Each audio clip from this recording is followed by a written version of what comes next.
Hi there, my name is Toby, and on this channel I'm hoping to share a new way of training. You see, this training method is not so much about what you are doing, but how you are doing it.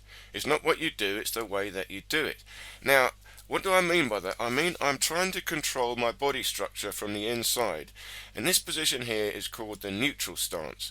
Now, it looks very primitive, and it is. It's returning the body to more of its wild state. This is a natural primitive position, and I define it as the position your body would form if you were floating in space and you could achieve perfect relaxation.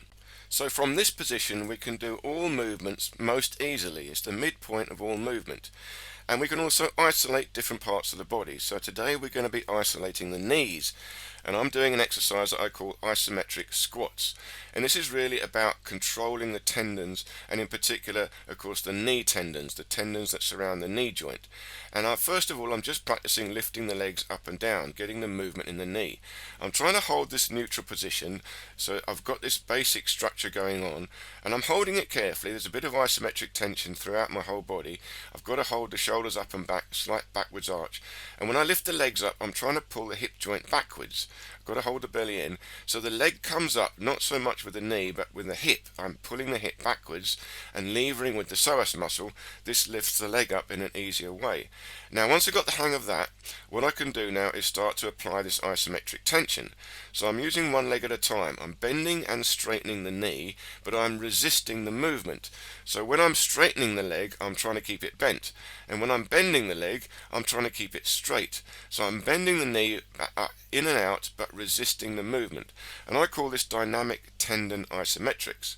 So I'm using isometric tension in the knee joint, but I'm trying to move through that tension, so it's dynamic.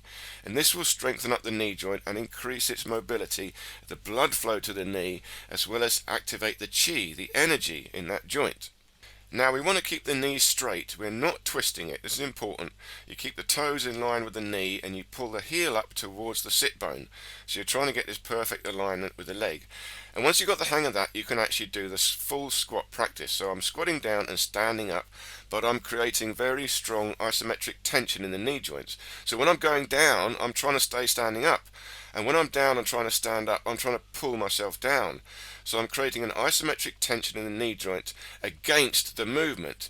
And I'm on the ball of the foot, so my heels are slightly off the ground, and I've got a spring between the ankle and the sit bone. So the heel is going towards the sit bone, the toes are in line with the knee, going slightly outwards.